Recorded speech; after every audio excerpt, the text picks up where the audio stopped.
हरे कृष्णा। हमारे शास्त्रों में कहा गया है कि अगर कोई मन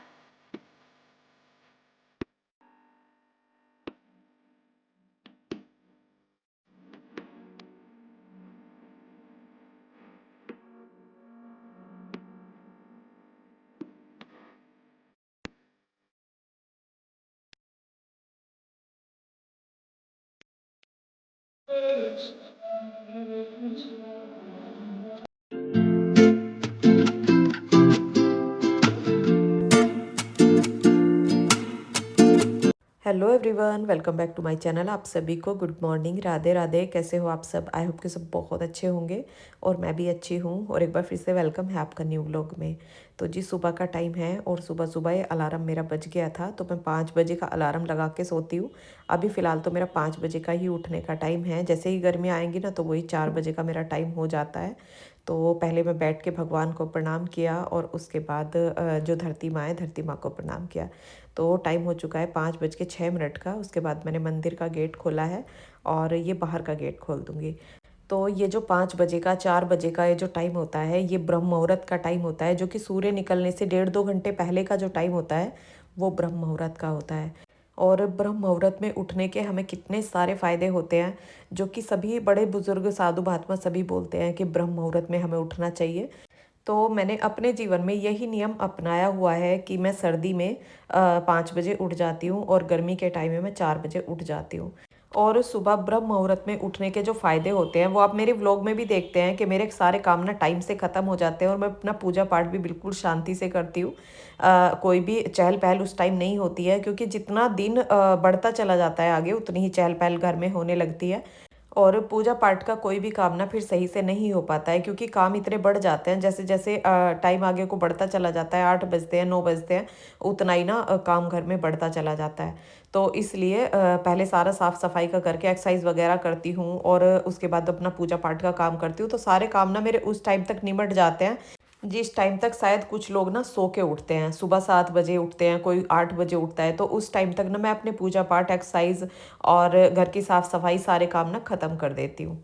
और सुबह ब्रह्म मुहूर्त में जगने से हमारी शारीरिक शक्ति बढ़ती है, मानसिक बाधाएं दूर होती है, सकारात्मक जो ऊर्जा होती है उसका प्रवेश हमारे अंदर होता है, मन में अच्छे विचार आते हैं और हमारी स्किन और बाल चमकदार बनते हैं। जो कि आप बार बार पूछते हैं, दीदी बालों में ये हो रहा है, बालों में वो हो रहा है। तो आप सुबह उठ के देखिए, रात में जल्दी सो के देखिए और बहुत सारी चीज़ें ना सुधर जाती हैं। जैसे कि हमारे रिश्तों तक में सुधार आ जाता है। इसके लिए आपका एक कमेंट भी था कि दीदी मैं सुबह उठने लगी हूँ, एक्सरसाइज करने लगी हूँ और उससे मेरी ज़िंदगी में ना बहुत बड़ा बदलाव आया है। जैसे कि मेरे हस्बैंड ना मेरी बात मानने लगे हैं। तो देखो, सुबह उठना ना सभी को अच्छा लगता है। घर में सास हो, ससुर हो, पति हो, बच्चे हों, सभी को अच्छा लगता है, क्योंकि सभी के सारे काम ना हम गृहिणी ना टाइम पर कर पाते हैं। क्योंकि घर के सभी कामों की जिम्मेदारी ना एक गृहिणी की होती है और उनके खाने का, पीने का, सभी का जो ध्यान रख पाती है ना वो ही रख पाती है। तो इसलिए हमारा सुबह उठना ना बहुत ज़्यादा ज़रूरी हो जाता है और अपने फिटनेस के लिए भी सुबह उठना बहुत ज़्यादा ज़रूरी है। और अगर हम सुबह नहीं उठेंगे, काम ही हमारे टाइम बे टाइम होंगे, तो हम अपना ध्यान ना बिल्कुल भी नहीं रख पाएंगे। मैं 100% कह सकती हूँ कि हम अपना ध्यान ना 1% भी नहीं रख सकते, क्योंकि सभी के कामों में ना इतना टाइम लग जाता है, घर के ही कामों में इतना टाइम लग जाता है कि फिर वो टाइम नहीं बचता है हमारे पास, जो कि हमें सुबह सुबह टाइम मिल जाता है। तो सुबह पहले 3 ग्लास मैंने पानी पिया। आपने देखा, गुनगुना में पानी करके लाई थी और पतिदेव ने भी 2 ग्लास पानी पिया था। वो कभी 2 पी लेते हैं, कभी 3 पी लेते हैं, लेकिन मेरा ये नियम रहता है कि मैं 3 ही ग्लास पानी पीती हूँ। और पानी पीने के बाद चले गए थे हम बाहर घूमने के लिए, तो थोड़ा रनिंग की, थोड़ा वॉकिंग की और उसके बाद आ गए हैं अब घर पे और पतिदेव चले गए दूध लेने। और मैं अपना जो दूध मेरा रात में मैंने जमाया था, तो इसमें से दही निकालूंगी और इसको बिलने के लिए रखूंगी। तो जैसे अभी आपने देखा मैं घूम के आई हूँ, तो सुबह का जो घूमना होता है ये हमारा 2 से 3 किलोमीटर के करीब में हो जाता है। और कभी कभी इससे ज़्यादा भी हो जाता है। जैसे मुझे लगता है कि आज ज़्यादा काम नहीं है तो थोड़ा और एक्स्ट्रा भी घूम लेते हैं, लेकिन आज थोड़ा काम मुझे ज़्यादा है। जैसे कि आज एकादशी का मेरा व्रत है, तो आज पूजा पाठ का काम थोड़ा सा ज़्यादा रहेगा, तो इसलिए आज मैं थोड़ा जल्दी आ गई थी। और आज मैं ज़्यादा एक्सरसाइज भी नहीं करूँगी, जो मेन मेन एक्सरसाइज है वो आपको दिखाऊंगी। जैसे कि आपने घुटनों के लिए कमेंट आया था कि घुटनों में बहुत ज़्यादा दर्द रहता है, तो वो घुटनों वाली एक्सरसाइज मैं आपको बताऊंगी।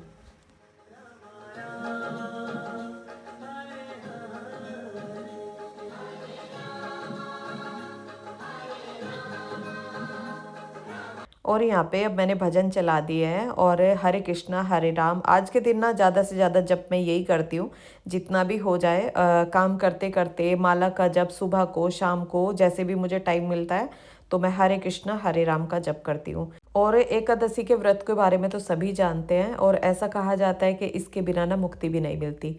और आज इस व्लॉग में मॉर्निंग इवनिंग दोनों रूटीन आपके साथ शेयर करूंगी, जो कि एकादशी की मेरी शाम की पूजा होती है वो किस तरह से मैं करती हूँ वो भी दिखाऊंगी। तो अभी मैंने पनीर बनने के लिए दूध रख दिया इंडक्शन पे गर्म होने के लिए, तो इतने में अपना थोड़ा सा सफाई का काम करूँगी। तो यहाँ पे पहले मैंने ये सीखों वाली झाड़ू लेके कारपेट साफ़ की है और ये 2-3 दिन में मैं करती हूँ, डेली तो नहीं करती हूँ क्योंकि इतनी ज़्यादा गंदी नहीं होती है। सभी बिना चप्पल जूते के रहते हैं तो वो ज़्यादा गंदी नहीं होती है। बाहर के जो चप्पल जूते होते हैं वो बाहर ही निकाल देते हैं और जो अंदर के होते हैं वो हमारे अलग होते हैं, तो इसलिए ये चीज़ें ना ज़्यादा गंदी नहीं होती। तो यहाँ पे पहले मैंने ये अपने रूम की बेडशीट लगा दी और बेडशीट लगने से ही ना रूम बिल्कुल साफ़ साफ़ लगने लगता है। जब हम बेडशीट अच्छे से लगा देते हैं ना तो बिल्कुल रूम साफ़ दिखने लगता है। और बेडशीट में चारों तरफ को बिल्कुल टाइट करके लगाती हूँ, जिससे कि बेडशीट 1-2 बार के बैठने से तो ना वो निकलती भी नहीं है। और जब इस तरह से लग जाती है ना तो तभी जाके मुझे अच्छा सा लगता है कि हाँ बेड पे एकदम खिंच के बेडशीट लगी है। और अब इसके ऊपर लगा दिए मैंने रज़ाई और अब मैं यहाँ पे झाड़ू लगा लूँगी। और आप जो अलमारी के लिए बोल रहे थे कि आपके जो कबर्ड हैं वो बहुत ही सुंदर हैं और बिल्कुल नए डिजाइन के हैं, तो देखो डिजाइन तो इनका काफ़ी पुराना है क्योंकि अब से 20 साल पहले ये तैयार हुई थी। लेकिन देखने में ये आज भी बिल्कुल नई लगती है क्योंकि जब हम किसी चीज़ की भी अगर केयर करते हैं ना उसको साफ़ सुथरा करके रखते हैं तो वो बिल्कुल नया का नया ही दिखाई देता है और उसका लुक भी ना देखने में अच्छा लगता है क्योंकि वो बिल्कुल साफ़ होता है। और जैसे मेरी शादी का ये फर्नीचर है, ये बेड मेरी शादी का ही है और ये 20 साल पुराना बेड है। देखो डिज़ाइन तो ओल्ड हो जाते हैं लेकिन कुछ चीज़ें ऐसी होती हैं जो ओल्ड भी अच्छी लगती हैं।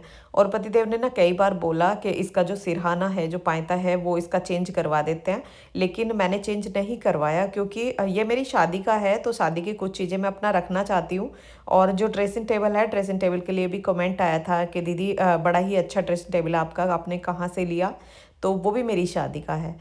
और अभी जो शादी वाले बेड पे मैं बेडशीट लगा के आई हूँ उसके ऊपर जो मैंने कंबल लगाया है वो भी मेरी शादी का ही है। तो मुझे ना बड़ा अच्छा लगता है ओल्ड चीज़ों से ना जुड़े रहना और पुरानी पुरानी चीज़ें यूज़ करना, वो मुझे अच्छा लगता है, उनको नई जैसे बना के रखना। तो इन चीज़ों में ना मेरा बहुत ज़्यादा इंटरेस्ट है। और आप शादी की एल्बम के लिए बोल रहे थे कि दीदी अपनी शादी की एल्बम हमारे साथ शेयर करना, तो उसका वीडियो पहले मैंने डाला हुआ है जो कि मेरी शादी की सालगिरह थी उस पर भी शायद मैंने वो वीडियो डाला था, उसके लिए कमेंट आए थे तो तब मैंने वो वीडियो डाल दिया था। अगर आपको मिल जाता है मेरे चैनल पर जाकर तो ठीक है, अगर नहीं मिलेगा तो आप मुझे कमेंट कर देना, मैं फिर से आपके साथ शेयर करूँगी। तो यहाँ पे अब झाड़ू मैंने लगा दी है और जीने में ना रेलिंग पे कुछ कपड़े सूख रहे हैं जो कि मैंने रात में धोए थे। और जैसे मैं सुबह देखती हूँ कि हाँ सुबह मुझे ज़्यादा काम है और कपड़े वगैरह ज़्यादा होते हैं तो मैं रात में ही धुल के डाल देती हूँ। और यहाँ पे अब मैं बना लूँगी पनीर। और पनीर बनाने के लिए ये मैंने वाइट विनेगर लिया है, तो ये 3 ढक्कन मैंने ले लिया है और इसमें थोड़ा सा पानी मिला के और ये मैं दूध में डाल दूँगी। और अगर ये कम पड़ता है तो मैं 1 ढक्कन बाद में डाल देती हूँ, लेकिन पहले ना कम ही डाल के देखती हूँ। तो ये 3 ढक्कन विनेगर से अच्छे से नहीं फटा है, अब मैं इसमें 1 ढक्कन और डाल लूँगी तो ये अच्छे से फट जाएगा।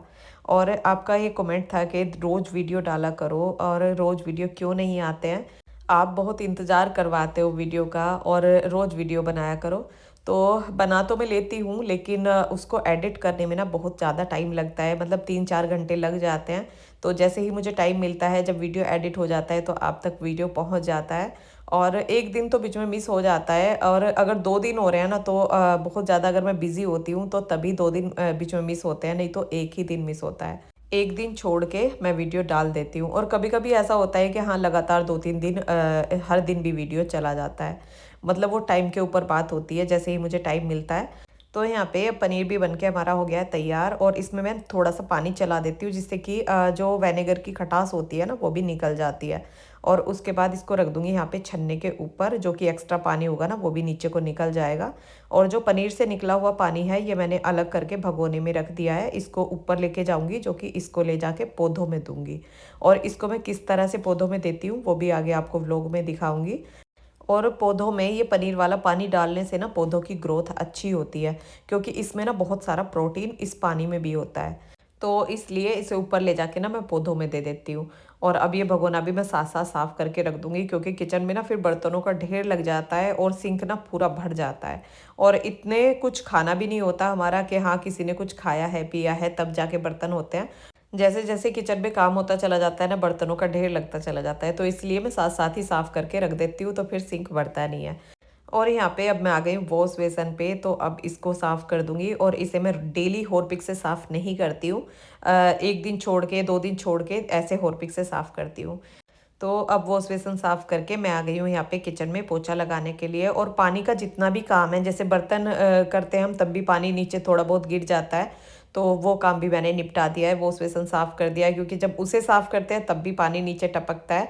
तो इसलिए वो पोछा लगाने से पहले ही ये सब काम मैंने निपटा दिए और अब मैं अपना पोछे का काम करूँगी। तो यहाँ पे किचन में मैं बाद में लगा रही हूँ, पहले मैंने पूजा में पोछा लगा दिया था और फिर किचन में लगा के और उसके बाद मैं सारे में पोछा लगाती हूँ।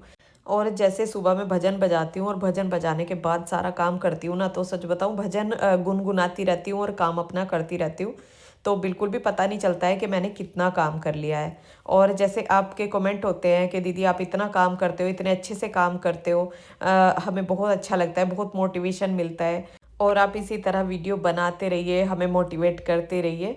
तो मैं इसी तरह वीडियो बनाती रहूँगी, आप अपना साथ मेरे साथ बनाए रखिए और मुझे सपोर्ट करते रहिए। और वीडियो को लाइक और चैनल को प्लीज़ सब्सक्राइब करिए, इसी से मुझे सपोर्ट मिलता है। मैं आगे बढ़ता हुआ अपने आप को देखती हूँ तो मैं भी मोटिवेट होती हूँ। और जब वीडियो को आप ज़्यादा से ज़्यादा लाइक करते हो और मेरे सब्सक्राइबर बढ़ते हैं तो मुझे कितनी खुशी होती है, सच बताऊँ। मैं अंदर ही अंदर ना अपने आप में खुश होती रहती हूँ, अब मेरे सब्सक्राइबर इतने हो गए हैं, अब इतने बढ़ गए हैं। और जो भी कोई यूट्यूब पे काम करता है ना, ये एक हर यूट्यूबर का सपना होता है कि हमारी एक बड़ी से बड़ी फैमिली यूट्यूब पे हो। लेकिन उस सपने को आप ही पूरा कर सकते हैं। मैं तो सिर्फ़ मेहनत कर सकती हूँ, मेहनत करके वीडियो बना सकती हूँ, आप तक अपना वीडियो पहुँचा सकती हूँ, लेकिन आप उसको कितना लाइक करते हैं, कितना शेयर करते हैं, वो आपके ऊपर डिपेंड करता है। तो प्लीज़ मुझे ज़्यादा से ज़्यादा सपोर्ट करें और मेरा वीडियो पसंद आया करे तो वीडियो को एक लाइक ज़रूर करें। और जिन्होंने चैनल को सब्सक्राइब नहीं कर रखा है, प्लीज़ चैनल को सब्सक्राइब कर लें। तो अगर आपका सपोर्ट रहेगा तो मैं इसी तरह आपके लिए नए-नए वीडियो लेके आती रहूँगी और जो मेरा रूटीन है वो आपके साथ शेयर करती रहूँगी।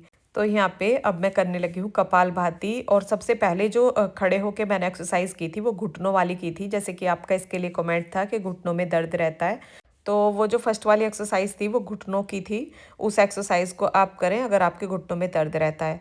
और वो 10 बार करनी है, 1 2 3 4 ऐसे काउंट करना है और वो 10 बार करनी है।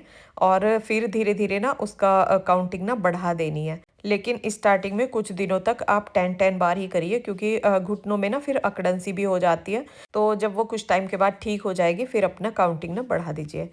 और अब यहाँ पे कर रही हूँ मैं अनुलोम-विलोम। और आज ऐसी मेहनत वाली एक्सरसाइज़ ज़्यादा मैं कोई नहीं करूँगी, क्योंकि आज मेरा व्रत है, तो इस वजह से हल्की-हल्की एक्सरसाइज़ करूँगी। और अब ये अनुलोम-विलोम कर रही हूँ, ये तो प्राणायाम है, तो इनके करने से हमें ना बहुत ही ज़्यादा लाभ होता है। जैसे कि अनुलोम-विलोम जब हम करते हैं तो जितनी भी हमारे माइंड वाली जितनी भी प्रॉब्लम होती है ना, तो अनुलोम-विलोम करने से ना वो ठीक हो जाती है। और कपालभाति करने से जितनी भी पेट वाली प्रॉब्लम होती है वो ख़त्म हो जाती है। तो अगर दोनों को भी आप डेली कर लेते हैं तो बहुत सारी बीमारियों से ना छुटकारा पा सकते हैं।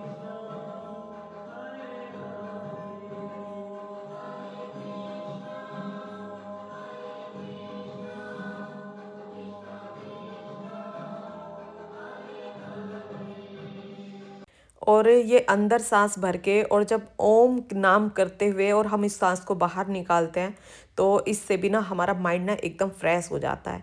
तो सुबह जब सारी एक्सरसाइज़ मैं कर लेती हूँ, प्राणायाम कर लेती हूँ, उसके बाद ध्यान मुद्रा में बैठ के आँखें बंद करके और ओम के साथ साँस को बाहर छोड़ती हूँ। तो इससे ना सच बताऊँ बड़ी शांति, बड़ा ही सुकून मिलता है। तो अगर आपका मन अशांत रहता है, परेशान रहता है, तो इसको आप ज़रूर करें। और यहाँ पे अब मैं नहाने के लिए जा रही हूँ, तो बालों को पहले मैं खोल के और इनका जूड़ा बना लूँगी। तो चोटी बनी हुई रहती है ना, तो वो नहाने में फिर भीग जाती है, तो मैं नहाने से पहले ना खोल के जूड़ा बना लेती हूँ। और यहाँ पे अब मैं नहा के आ गई हूँ, तो अब मैं बालों की फिर से चोटी बना लूँगी। और टाइट-टाइट करके जैसे मैं चोटी बनाती हूँ। और आपका इसके लिए एक कमेंट था कि बालों में बहुत ज़्यादा डैंड्रफ हो रहा है, तो उसके लिए ना वीडियो मैंने पहले शेयर कर रखे हैं। जैसे कि दही में एलोवेरा मिला के आप उसे लगा के ट्राई करो और आपको देखो कितने अच्छे रिजल्ट उसके मिलते हैं। और मैंने ना 3 से 4 बार मैं वो लगा चुकी हूँ और 2 बार तो मैंने आपके साथ शेयर भी किया है। तो वो नुस्खा ना डैंड्रफ के लिए ना बड़ा ही अच्छा काम करता है, तो आप उसे ट्राई करें। और ये डैंड्रफ भी ना हमारे बालों की ग्रोथ नहीं होने देता है, क्योंकि डैंड्रफ रहता है तो उससे ना बाल ज़्यादा टूटते हैं, बाल ड्राई रहते हैं तो बाल ज़्यादा टूटते हैं। और आप जो तेल के लिए पूछ रहे थे कि जो आपने तेल बनाया था जो रात में मैं मालिश करती हूँ, कि उसमें क्या डाला था, तो मैंने सरसों के तेल में आंवला डाल के और उनको पका लिया था। और जब वो भुन गए थे अच्छे से, और उसके बाद उसे छान के ना अलग कर लिया था। तो जब मैं बाल धुलती हूँ तो रात में उसकी मालिश कर लेती हूँ और अगले दिन ना बालों को धुल देती हूँ। और अब यहाँ पे देखो कितने टाइट टाइट करके ना मैंने चोटी बनाई है, और उसके बाद उसको फोल्ड करके और अब इसमें रबड़ डाल दूंगी। और जब हम टाइट चोटी बनाते हैं ना तो चोटी भी ना बहुत छोटी छोटी सी लगती है। और टाइट चोटी बनाने से 24 घंटे तक ना चोटी इसी तरह बंधी रहती है, मतलब बाल इधर उधर ज़्यादा नहीं निकलते हैं और बाल इलझते भी नहीं हैं। क्योंकि बाल जब निकलते हैं ना, बाल बिखरे बिखरे होते हैं तो वो उलझते ज़्यादा हैं, और जब उन्हें हम कंघा करते हैं ना तो फिर वो बाल टूटते भी बहुत ज़्यादा हैं। और अब यहाँ पे मैंने कान्हा जी को उठा दिया है, तो उनको दे दूँगी हल्का गुनगुना पानी। और मैं बिल्कुल तैयार होके लिपस्टिक, बिंदी और जो सिंदूर वगैरह जो भी मुझे सुबह लगाना होता है नहाने के बाद, मैं यही लगाती हूँ। और उसके बाद अपना चोटी वगैरह करके बिल्कुल तैयार होके तब मैं कान्हा जी को उठाती हूँ। और फिर उनको नहला के तैयार करके मंदिर में बिठा देती हूँ। और उसके बाद तब पूजा करती हूँ। अभी मैंने जैसे पानी दिया है तो मैं यहाँ पे मट्ठे से मक्खन निकालने के लिए आ गई हूँ, क्योंकि जैसे भोग के लिए फिर मक्खन चाहिएगा, तो इसलिए उसको निकाल के पहले ही रख देती हूँ। और अब ये मट्ठे को भी मैंने पलट के ना भगोने में करके रख दिया है, क्योंकि जितने भी बड़े बड़े बर्तन होते हैं ना उनको मैं खाली कर देती हूँ और उनको साफ़ करके रख दूँगी। और ये पनीर भी हमारा तैयार हो गया है, तो इसको काट के इसके 4 पीस करके और इस टिफ़िन में करके रख दूँगी। और मट्ठे को जैसे भगोने में करके रख दिया, जो एक्स्ट्रा बचा था ना वो कटोरे में करके रख दिया है। तो अब जितना पीने में काम आता है ना उतना आ जाता है, फिर बाकी मैं फ्रिज में रख देती हूँ। और मट्ठे के लिए जैसे आप पूछ रहे थे कि दीदी मट्ठा क्या होता है, इसको कैसे तैयार किया जाता है, तो देखो बहुत ही कम लोग ऐसे होंगे जो कि मट्ठे के बारे में नहीं जानते हैं। इसको रात में जैसे दूध होता है ना उसको उबाल के उसमें 1 चम्मच मट्ठे का जो जामन होता है वो लगा के और रख देते हैं। और गर्मी में सर्दी में इसके जमाने का तरीका अलग अलग होता है। और जैसे अब मैंने ये बेडशीट में ना लपेट के इसको रख रखा था, और हल्का गर्म करके जमाया जाता है। और जो गर्मियाँ आती है ना उसमें तो ठंडा ही ऐसे ही जमा देते हैं। और जब सुबह इसको देखते हैं तो इसकी दही जम जाती है, तो दही यूज़ करना चाहो तो आप दही ले सकते हैं, नहीं तो मट्ठा तैयार करना है तो जिस तरह से मैंने तैयार किया है मशीन लगा के, इस तरह से भी कर सकते हैं, नहीं तो ब्लेंडर आता है, ब्लेंड से भी ना मक्खन निकल आता है। और मट्ठा जो है ये पैकेट वाला भी आता है, क्योंकि जो घर पे मट्ठा नहीं बनाते हैं ना वो पैकेट वाला मट्ठा ले आते हैं, लेकिन उसमें वो टेस्ट बिल्कुल नहीं होता जो कि घर के मट्ठे में होता है। तो मैं तो यही जो सजेस्ट करूँगी कि 1-2 किलो ना दूध हम एक्स्ट्रा ले लें और उसका मट्ठा ना घर पे तैयार करें, और उसको पीने में ना एक अलग ही टेस्ट आता है। और अब ये सुंदर सुंदर फूल मैंने गुलाब के मंगाए थे, तो अब मैं ये भगवान जी को चढ़ा दूंगी। और जो कान्हा जी के नहाने का पानी था वो मैं ऊपर दे के आई हूँ, सूर्य देव को जल दे के आई हूँ, शनि देव को जल दे के आई हूँ। और हरे अब हम कृष्णा। करेंगे अपनी हमारे एकादशी की शास्त्रों में पूजा। कहा गया है कि अगर कोई मनुष्य संपूर्ण वर्ष में आने वाले सभी व्रत और उपवासों का पालन नहीं कर सकता, तो कम से कम उसे प्रत्येक मास में 2 बार आने वाली एकादशी तिथि का पालन अवश्य करना चाहिए। ऐसा करने से उसे संपूर्ण वर्ष के सभी व्रत और पर्वों का फल स्वतः ही मिल जाता है। और ऐसी ही परम मंगलकारी एकादशी है विजया एकादशी, जो कि प्रत्येक वर्ष फाल्गुन मास के कृष्ण पक्ष में आती है। और इस बार ये एकादशी आ रही है 24 फरवरी 2025 सोमवार के दिन। जय जगदीश हरे स्वामी जय जगदीश हरे, भक्त जनों के संकट क्षण में दूर करे। ओम जय जगदीश हरे, जो ध्यावे फल पावे, दुख मिले से मन का सुख, संपत्ति घर आवे, कष्ट मिटे। और अब कथा सुनने के बाद विष्णु जी की है आरती। और अब मैं लगाऊंगी भगवान को भोग। और भोग के लिए जो तुलसी के पत्ते मैं लेके आई थी ना, जैसे कल संडे था तो संडे को भी मैंने तुलसी नहीं तोड़ी थी, क्योंकि संडे को तुलसी जी को नहीं तोड़ते हैं। और इसलिए जो पत्ते नीचे पड़े थे ना उनको मैं उठा के लेके आई थी, और धो के उनको ही भोग में मैंने लगा दिया था। क्योंकि एकादशी को भी तुलसी नहीं तोड़ते हैं, और संडे को भी मैं तोड़ना भूल गई थी, तो इसलिए जो नीचे पत्ते पड़े होते हैं ना उनको ही उठा के मैं लगा देती हूँ जब मैं तोड़ना भूल जाती हूँ। और आपका एक बार ये भी कमेंट था कि एकादशी को जो है तुलसी को जल नहीं देते हैं, तो ये कथा में भी लिखा हुआ होता है कि तुलसी जी की एकादशी को पूजा करें और उनको जल अर्पण करें, तो ये कथा में भी लिखा हुआ होता है। और इसीलिए मैं हर एकादशी को तुलसी को जल देती हूँ। और अब मैं अपने जो खाने के काम हैं उनको करूँगी। तो पहले मैंने कुछ पराठे बनाए हैं बच्चों के लिए, जैसे नाश्ते के लिए पराठे बना दिए थे। और मेरा तो आज व्रत था ही, और उसके बाद जो है जो खाना था ना वो बना दिया था। और कढ़ाई को ना मैं साथ साथ अब खाली करके रख दूँगी। मैंने बनाई है आलू मटर टमाटर की सब्ज़ी, और आने वाला जो व्लॉग होगा उसमें इस सब्ज़ी को आपके साथ शेयर करूँगी, पहले भी कर चुकी हूँ। और जो गाजर का रायता बनाया जाता है वो भी जो व्लॉग इससे आगे जो व्लॉग आएगा उसमें आपके साथ शेयर करूँगी। गाजर का रायता मैं किस तरह से बनाती हूँ और बड़ा ही टेस्टी लगता है। तो यहाँ पे अब किचन के सारे काम निपटा के, और किचन भी कर दिया है मैंने पूरा साफ़, क्योंकि आधे काम तो मैंने पहले ही निपटा दिए थे जो कि पूजा से पहले ही। और ये बाद में बस खाने का काम मेरा रह गया था, किचन साफ़ करने का रह गया था। और खाने का काम ना इतना ज़्यादा नहीं लगता है, जब हमारे घर में पूरा साफ़ सफाई का काम सारा कुछ हो जाता है तो उसके बाद जो किचन के काम बचते हैं ना वो ज़्यादा नहीं लगते हैं। मुझे तो देखो ऐसा ही लगता है, बाकी अपनी अपनी सोच है। और पतिदेव भी मुझे हमेशा ना यही बोलते हैं कि जब तक इसका सफाई का काम ना निबट जाए ना तब तक इसे कुछ भी अच्छा नहीं लगता। और सच बताऊँ मेरे साथ होता भी यही है कि कुछ भी खाने पीने की कुछ भी चीज़ रखी रहे, लेकिन जब तक पूरा घर साफ नहीं हो जाता तब तक मेरा किसी चीज़ को भी ना खाने पीने का मन नहीं होता। बेशक मुझे कितनी भी भूख लग रही हो, लेकिन मेरा मन बस ये रहता है कि जल्दी से मैं अपने घर को पूरा साफ कर दूं और जो भी खाऊं उसके बाद खाऊं। और यहाँ पे अब ये शकरकंदी मैंने बनने के लिए रख दिया। और आज मैं शकरकंदी किस तरह से बना रही हूँ आपने देखा, तय के ऊपर मैंने स्टैंड रखा है और स्टैंड के ऊपर शकरकंदी रख दी है। तो आज मैं इनको भून के बनाऊंगी, जैसे कि चूल्हे में भूनते हैं ना उस तरह से बनाऊंगी। और पिछले व्लॉग में मैंने आपको बॉईल करके दिखाई थी कि मैं बॉईल करती हूँ तो किस तरह से करती हूँ, जो भाप में होती हैं। और जो ये भून के मैं बनाती हूँ वो इस तरह से बनाती हूँ। तो अभी कुछ टाइम के लिए मैंने उनको रख दिया, बीच में उनको चेक कर लूँगी। और जैसे मेरा व्रत है तो ये बादाम जैसे भीगे हुए रखे थे, तो मैंने उनको ऐसे ही नहीं खाया था, मैंने उनको पीस लिया है और इसमें मैं दूध में डाल लूँगी। और इस दूध से ना मुझे दिन में एनर्जी भी रहेगी, क्योंकि बादाम वाला दूध है और आज मेरा व्रत है। और एकादशी के व्रत में सुबह दूध या दही मैं लेती हूँ या फ्रूट वगैरह ले लेती हूँ, नमक का मैं कुछ खाती नहीं हूँ।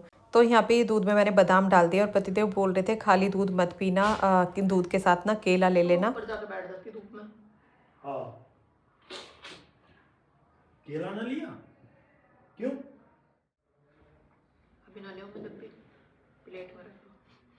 जब फेंक के मार दूँ मुँह पे। आज मैं खा लूंगी ना मैं। ये केला पहले खा कर केला बाद में दूध ले में।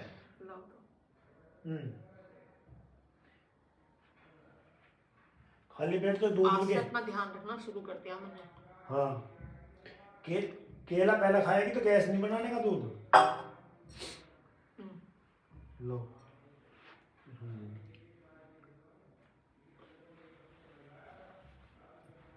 गैस नहीं तो बनाए दूध से, खाली पेट है तो बादाम सदाम का दूध चल रहा है। क्या बात है, करवा दो फिर कल से बंद। बोलो दूध बस इन्हें तो बहुत सारा बादाम रहेगा। रोज ऐसे पीऊंगी। ठीक है, पहलवान बन जाएगी। पहलवान तो ना बनना मुझे। क्यों? तो खाली दूध पीते देखना, उन्हें ना बड़ा ही गुस्सा आया मुझ पे कि खाली दूध पी रही है, व्रत है और पूरा दिन ना इस खाली दूध में ही रहेगी। तो ये देख के ना उन्हें बड़ा ही गुस्सा आया। लेकिन मुझे ना ये चीज़ बड़ी ही अच्छी लगती है, जब वो इतनी केयर से मुझसे बोलते हैं ये खा ले वो खा ले, तो बड़ा ही अच्छा लगता है। अंदर से खुशी महसूस होती है कि हाँ हमारा भी ध्यान रखने वाला ना कोई है। और पतिदेव ना यही बोलते हैं कि सबका ध्यान रखती है लेकिन अपना ध्यान नहीं रखती है। तो मैं उनसे यही बोल रही थी कि अब ना मैं अपना ध्यान रखूंगी, क्योंकि कभी कभी मेरे साथ बीच बीच में ऐसा हो जाता है, जैसे मेरा रूटीन थोड़ा बिगड़ गया, उसके बाद जल्दी से रूटीन नहीं बन पाता है। एक्सरसाइज का तो मैं रूटीन बना लेती हूँ, क्योंकि उस पर तो मेरा पूरा फोकस रहता है कि हाँ सुबह तुझे एक्सरसाइज करनी है। क्योंकि एक्सरसाइज करने से एक तो बॉडी में फुर्ती बनी रहती है, जल्दी जल्दी मेरे सारे काम होते हैं, बॉडी में एनर्जी रहती है। फिर चाहे मैं कुछ ना भी खाऊं ना तो मैं जल्दी जल्दी अपने सारे काम निपटा लेती हूँ। और अभी आपने शकरकंदी देखी, जो कि तय पे मैंने शकरकंदी बनाई है, कितनी अच्छी बन के तैयार हुई है। और पतिदेव जा रहे थे अब ऑफिस और वो खा रहे थे शकरकंदी। और यहाँ पे मैं आ गई हूँ ऊपर छत पे, और जो पनीर वाला पानी था ये मैं ऊपर ले आई थी। और उस पानी को बाल्टी में डाल के, और सादे पानी से ना मैंने बाल्टी को पूरा भर लिया है। तो ये थोड़ा थोड़ा ना जो फूलों वाले मेरे पौधे हैं और जिनकी ग्रोथ अच्छे से नहीं हो रही है उनमें सब में मैं इसको दे दूँगी। तो इससे जो फूल वाले पौधे हैं ना उनमें फूल भी अच्छे आते हैं, और जो पौधों की ग्रोथ नहीं हो रही है तो उनकी ग्रोथ भी अच्छे से हो जाती है। और ये थोड़ा थोड़ा दे देती हूँ मैं, एक एक दो दो ग्लास के करीब ना सारे पौधों में पानी दे देती हूँ। और इसको ना कभी भी डायरेक्ट नहीं देना चाहिए, इसके साथ पानी मिला के और तब इसे पौधों में देना चाहिए। और नीचे सारे काम ना मेरे 10:30 बजे तक आज ख़त्म हो गए थे। और उसके बाद जो एक्स्ट्रा काम थे, जैसे कि शकरकंदी मैंने बनाई थी, अपने लिए दूध किया था और दूध के बर्तन वगैरह साफ़ किए। और ये वीडियो है मेरा शाम का, तो अभी 6 बजने में 5 मिनट हैं। अब वो छोड़ नहीं सकते, वो देखना इतना बेसन है। सबसे प्रार्थना है मोबाइल में जो गंदी बातें हैं उनको न देखो तो बहुत लाभ आपको मिल जाएगा। पर उसमें क्या है कि आंख में कमरा बंद किए और फिर करना चाहिए, जो बच्चे के संस्कार बिगड़ेंगे और जरूर न जरूर कोई भयानक उसके शरीर की रोग स्थिति हो जाएगी यदि आप सहवास करते हैं। अरे कौन सुनता है? वो माता पिता के प्रति श्रद्धा भक्ति छोटे छोटे बच्चों में गंदे संस्कार कर रहे हैं। क्यों? क्योंकि माता पिता ही संस्कार उसमें ऐसे गंदे डालते हैं। क्यों? गर्भ से अच्छे आचरण से। कृष्णा कृष्णा हरे हरे, हरे राम राम राम हरे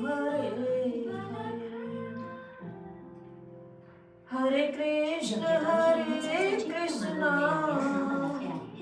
कृष्ण कृष्ण हरे हरे, हरे राम राम राम हरे हरे,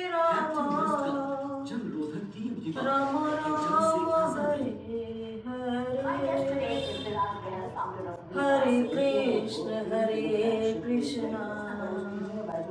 कृष्ण कृष्ण हरे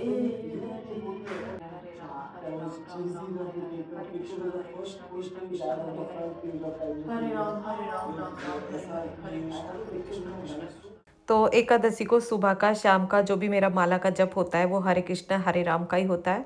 और मैं मंदिर में अपना वही मतलब गुनगुनाती रहती हूँ। और शाम को जैसे प्रेमानंद महाराज जी के वो प्रवचन कभी कभी मैं चला देती हूँ, तो प्रवचन में सुनती रहती हूँ और अपना भजन भी गुनगुनाती रहती हूँ। और भजन गाना और सुनना मुझे बहुत अच्छा लगता है। और आप मेरे व्लॉग में देखते भी हैं, सुबह का जो काम होता है वो भी भजनों के साथ होता है, और शाम का जो काम होता है ना वो भी मेरा भजनों के साथ होता है। तो इस तरह से काम करने में ना मुझे बड़ा ही अच्छा लगता है, मेरा बहुत ही ज़्यादा मन लगता है। और यहाँ पे अब तुलसी जी का दीपक मैंने जला दिया, शाम का टाइम हो गया है। और नीचे की पूजा करके यहाँ पे मैं ऊपर आ गई हूँ, तो 1-2 माला का जप मैं यहाँ पे भी करूँगी। और एकादशी के दिन तुलसी जी की पूजा करना, हरे कृष्णा हरे राम नाम का जप करना, ये बहुत अच्छा रहता है। और श्री कृष्ण भगवान ना इससे बहुत ज़्यादा प्रसन्न होते हैं। और आज का ये रूटीन मेरा आपको कैसा लगा मुझे कमेंट करके बताना। वीडियो पसंद आया हो तो वीडियो को लाइक करना, और जो चैनल पर नए हैं या अभी तक मेरे चैनल को सब्सक्राइब नहीं किया है तो प्लीज़ चैनल को सब्सक्राइब कर लेना। मिलते हैं फिर एक नए व्लॉग के साथ, तब तक के लिए राधे राधे।